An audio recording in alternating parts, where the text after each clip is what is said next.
What's up, guys? Welcome back to my channel. I hope you're having a lovely day today, and I hope it gets even better from watching this video. From this day forward, you're gonna stop being a doormat and a people pleaser, and I'm gonna give you the roadmap. As a recovered people pleaser, I know exactly what it's like. It can be a bit of a hard pattern to break, but I've got you. I was a really good people pleaser, okay? So if I can do it, you can do it also. I've got about 10 billion notes on my phone of all the things I want to say. So this will probably be a little chatty, but I hope it's worth it. But if you're new to my channel, hi, I'm Nika, welcome. I make videos all about self-improvement, and I like to make them very actionable. Like, here are the tips, the tricks, the to-do list, so you can actually make a difference in your life that you're really gonna notice. So if that works for you, I'd love for you to stick around and subscribe. You can also check out my Instagram if you want to see more of my personal life. But without further ado, let's get into it. So as a people pleaser, what I was actually doing is abandoning myself constantly. Like, my wants, my needs, my emotions are way off to the side because someone else needs me to fix something, give them advice, or just needs me to be easy and convenient. And I will do that because the alternative in my mind was I will be alone. If I don't make myself really convenient, easy to love, and really helpful, they're gonna leave. This was a really hard realization, and when I heard this, I was not happy, but it really is this like deep insecurity of me just being me and just showing up is not enough. Like, I need to be as helpful as humanly possible and as easy for someone to love me, otherwise they won't. Loving me as just me is really difficult, so I need to make it really easy for them. And that is depressing to realize. That is not a fun realization. And if you've gotten to a point where you're so sick of this because you're realizing that you're just getting used all the time, and that potentially a lot of the friendships, relationships in your life don't really feel like they're very genuine because all they're doing is just taking and taking. That's the point that I got to, and I was so annoyed at everyone. I just wanted to burn all the relationship to the ground. And then someone looked me in the eye and basically told me, like, you co-created these relationships though. Like, girly pop, like, this is your pattern, and if you don't change it, you're gonna end up building the same relationships again. It is your pattern to break.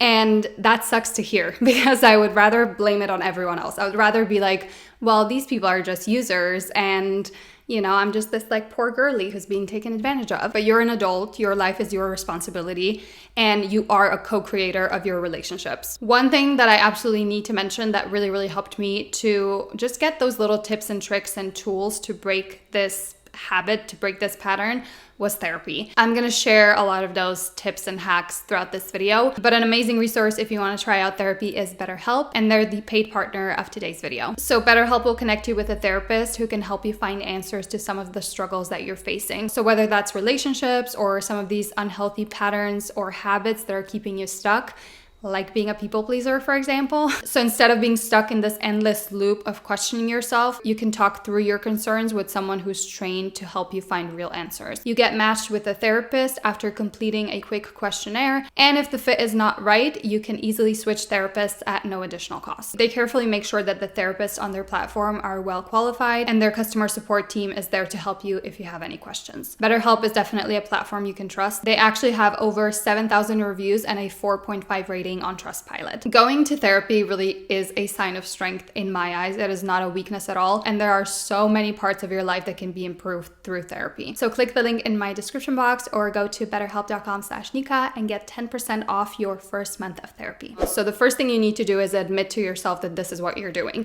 which can be really hard because I used to be like, yeah, but I'm just naturally loving. I want to give. I don't want to hold myself back. I don't want to play these games. Like, I just want to help people. I'm such a good person. You can be a good person without abandoning yourself 24/7. You can be a good person and actually have equal relationships where you're not exhausting yourself all the time for other people. So this whole pattern of I need to be a good girl and I need to give and give and give in order to be a good person, we had to throw that out the window, okay? And that is so hard because of where this pattern comes from. So that is point number 2, figuring out where it comes from and seeing it as a fact. Like, this is what it is. Usually this pattern comes from, surprise, surprise, childhood.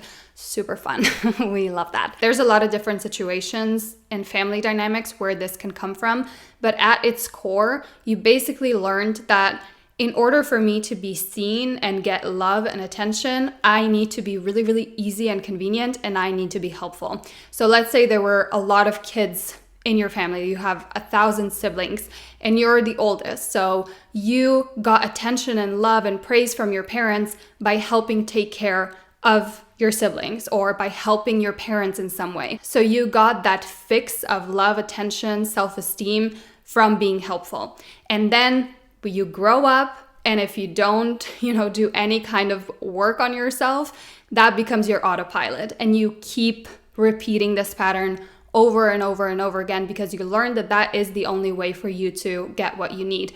And the reason why these patterns are so crucial and why they imprint on us so much is because as a child, you really don't have a lot of survival skills. Like if you left an 8-year-old child out in the wild, they probably wouldn't survive. Like you need your parents' attention, love, care in order to survive. So as a child, you find whatever way to get that. It is literally about survival. So that is just one example. Another example could be that you had to take care of a parent. Maybe there was addiction or illness or a tragic event happened and you had to kind of fade into the background and just be very helpful and very easy. Also, a lot of people that grow up with either a narcissistic parent, a parent with mental health issues, addiction, like this is a very, very common dynamic that you fall into. So you want to really think back and ponder on this a lot. You can talk about it to other people, you can write it down in your journal, but the whole point is that you see this pattern so clearly, you know exactly where it comes from. Like,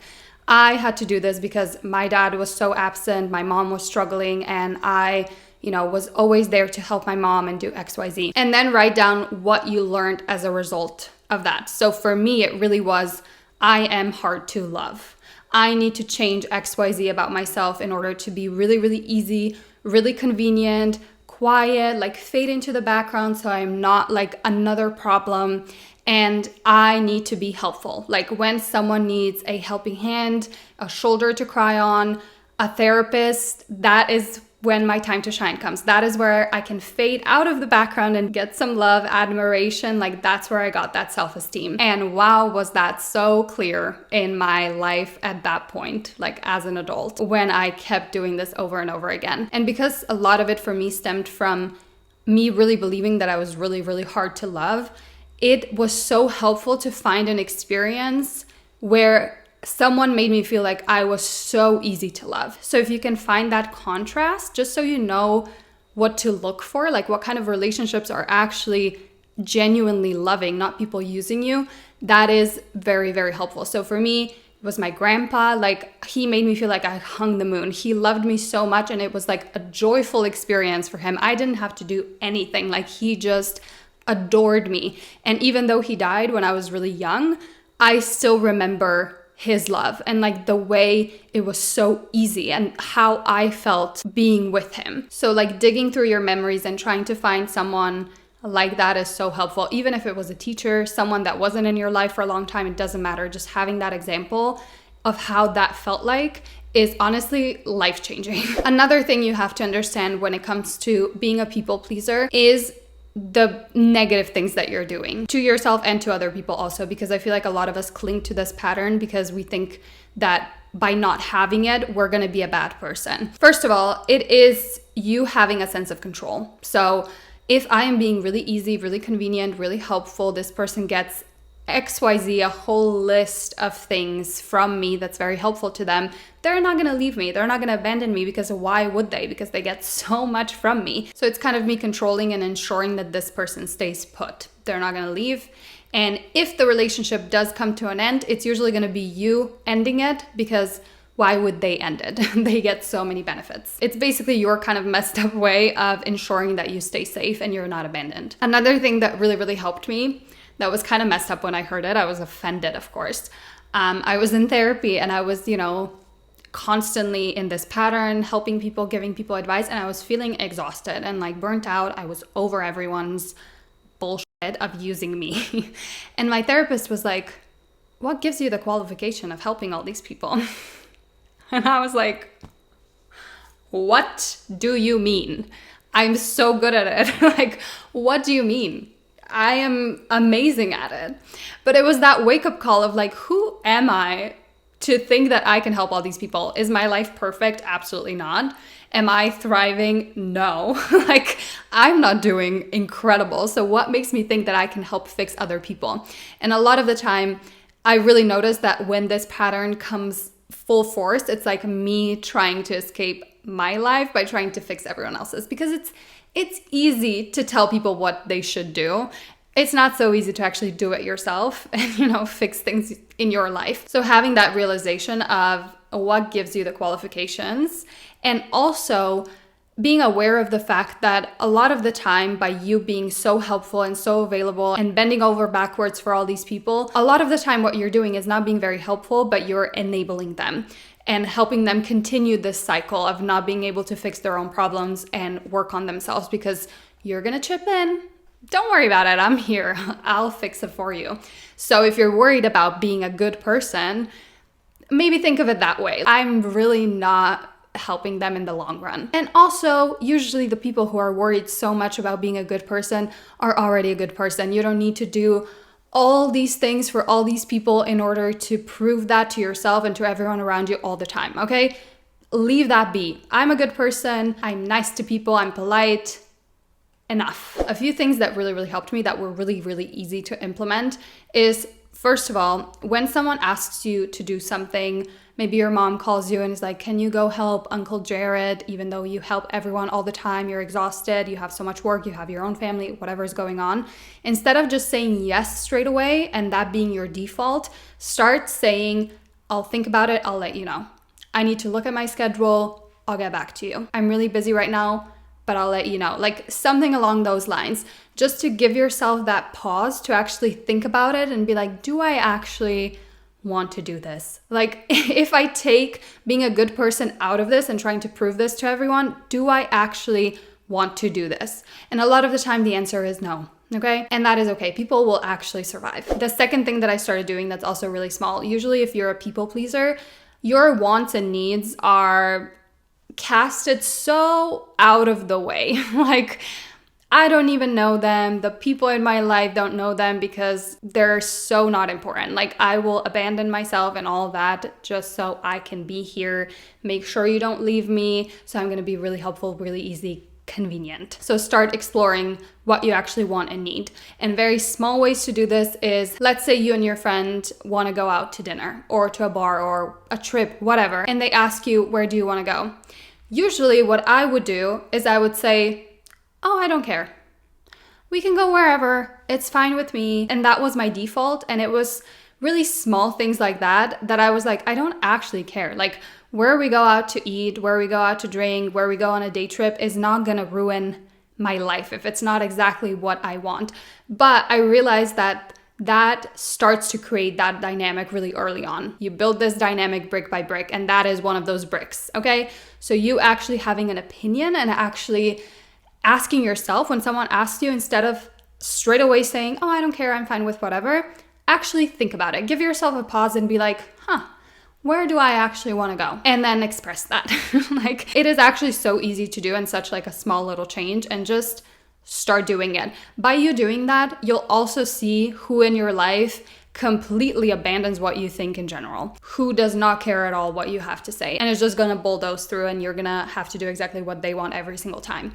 It's a good little test, but it's more a test for you to just start expressing it so that you start to be aware of what you actually want and need. Another thing I started doing is to lean back and observe. By you changing your energy and how you show up in all these friendships and relationships, it changes the dynamic. And obviously, some of them are gonna fall off, because a lot of those people that were only there because they got XYZ from you and they're not gonna get it anymore, they're not gonna wanna stick around. And you need to be okay with that. You need to let those people go. But leaning back, observing, taking a pause before you just wanna go off and fix something and help someone and do XYZ is, first of all, really effective, but it's also uncomfortable. Like, if you're someone who's been doing this your whole life, it's not gonna be like a walk in the park to do this. You're gonna probably feel like a horrible person, like, I don't even know what to do with myself. But just give it a try. Give it a try for a month. So for me, what I noticed is either people fell off or my relationships got so much better, so much happier, so much more fun, and like breezy. There's a lot of ways you can do this. I'll give you one example. So I had this friend that I really felt like they only contacted me when they needed something, when they needed advice, they needed to vent. That was the only time that I got a message or a call from them. And I was always there, like doing the absolute most. They sent me a text message with a problem. I wrote back an essay, or I called them and we talked for hours, or we met up and went for a walk, talked it all through. In the moment, it really gave me this hit of like, I'm getting this self-esteem, like I'm getting love and attention because that's how I'm used to getting it. But afterwards, a lot of the time I felt really, really drained. And it was not like a balanced relationship. Like when I looked at it, I was like, what am I getting from this except for me being your free therapist? Absolutely nothing. So the next time they sent me this whole essay about all of their issues, I replied by saying, I'm sorry, that sucks. And that was it. And that person never reached out again. We were never friends after that, never saw each other, never talked. That was literally the end of a 10-year friendship. By doing that, by leaning back, observing, not just going to the rescue straight away and letting people work through their own issues, you're going to realize very, very quickly who's actually there because they want to be your genuine friend or have a genuine relationship with you, and who's there just because they get so many benefits from being your friend. So for me, they either stopped reaching out or they got really angry at me and felt like I betrayed them in some way because I wasn't jumping to their rescue 24/7. I wasn't available 24/7. And it was honestly in the moment hard for me to stick up for myself because I did feel to a certain point like I was being a bad person and a bad friend because it was so different from how I used to be. So people being angry at me was like triggering. I was like, oh my God, I really am a horrible person. I can't do this, blah, blah, blah. It's very easy for that to like bring you back to where you came from. So don't let them, okay? Usually the people who get really pissed off and angry at you not being available probably shouldn't be very close to you, okay?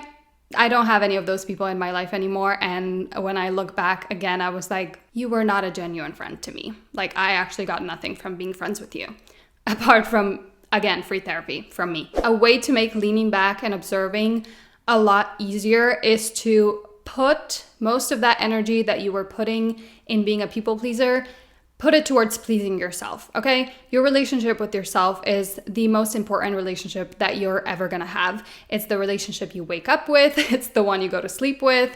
It is there constantly. You do not get a break from it. So make sure that it's a good one. So start pleasing yourself. What do you actually want? Go to that yoga class you always wanted to go to. Join that book club, learn that language, like just start doing things because you want to do them, because it makes you feel good to do those things. And that will really, really help you to shift that energy from constantly focusing on other people to pulling it back and focusing on yourself. And that does not mean that you're selfish. And you're gonna learn that, I promise you. I know while you're in the thick of it, you're like, oh, I'm gonna be a horrible person. You're not. Just relax. You're not, I promise you. It's not as black and white as you think. It's not like me doing absolutely everything for everyone else, doing nothing for myself, and being drained and exhausted and feel like I'm being used, being a good person. And then the only other option is being a terrible person. Like that's selfish and does everything. Like there is a middle ground, and you are gonna find it through trial and error, through showing up a little bit differently and leaning back, observing, putting more into yourself, being a little bit louder when it comes to what you want, what you need, and not constantly jumping in and fixing everything for people. Sometimes saying like, I'm sorry that's happening to you, that sucks, but I know that you got it. A lot of the time that's actually enough. And a lot of the time it's actually better for that person to hear that. And when it comes to genuine friendships, you're not gonna have to worry about that because there's a balance. Like you give and you take, and you both do that. And sometimes the person is going through something, you're giving a little bit more, then you're going through something, they're giving a little bit more. Like there's a balance, okay? And to those people, loving you is easy, and you do not have to put in so much effort for them to love you and for them to stay. And you not feeling exhausted afterwards and drained. And those relationships are so much more just light and like freeing. You can just be yourself. You can have fun. Like I remember those relationships where I was just draining myself. They were so serious. Like I almost don't recognize myself because now when I look at my friendships, we have so much fun and we're laughing all the time and we're enjoying ourselves. There was almost none of that in those relationships. I actually feel like I'm a much, much better friend and a person to have in everyone's lives than I was back then, because I was also miserable. Like, anyway, and boring. Oh my God. And also, who was I to give all that advice? Like, looking back, my life was a disaster. Also, when you're in that pattern, you attract very specific types of people. And being out of that pattern, but understanding it really well, I can pick it out of a crowd. Like, I can see a people pleaser from a mile away. Like, I can sense the insecurity, basically. And I don't want to sound rude and like, you know, I have empathy for that. I was there, I get it. But I can really sense the like, I'll do anything. Just let me stay. Like, just love me. Just, you know, just see me. I'll do anything. And as someone who doesn't need that, I'm like, you don't need to fix my life. You don't need to fix me. You don't need to be there at my every beck and call. Like, I'm okay. Like, it makes me feel weird. Like, it's like too much. You're like coming on to me so strong. I'm like, you don't even know me and you want to do all these things for me. Like, it makes me feel weird. I'm also very hyper independent. So it's a whole other problem we're working on. Not everyone needs that from you. And the people who are worth having in your life don't need all that from you. Like, I actually just want to get to know you, have a good time, relate to each other. I don't need you to do all these things for me. It makes me feel weird. I'm like, calm down. My whole point is that when you are a people pleaser and you give and give and give, you attract people who take and take and take. So it doesn't mean that when you change this dynamic, you're gonna end up alone. From my experience, I ended up with the best friendships ever and people that I know are in my corner and I'm in their corner. And yeah, we do help each other. We do give and take. Obviously, it's a relationship. It's not about that. It's not like a transaction. You know, we're just there for each other and we have a good time and we love each other. And it's easy and it's kind of effortless. Like, every relationship requires a bit of work. So, you know, calling it effortless, maybe not the best word, but it feels easy. If I could like drill this into past Nika, I really, really would. The fun that I missed out on. Alrighty guys, that is all I had to say. My notes have been drained. We've gone through them all. I would love to hear in the comments if you are a recovered people pleaser or if you're in recovery, if you can write down what has helped you or what is helping you. I feel like that would be really great so we can, you know, get some ideas in the comments as well. But I really hope it was helpful. If it was, I would love for you to stick around and subscribe or check out my Instagram if you want to see more of my personal life. And thank you guys so much for watching, and I'm gonna see you very, very soon.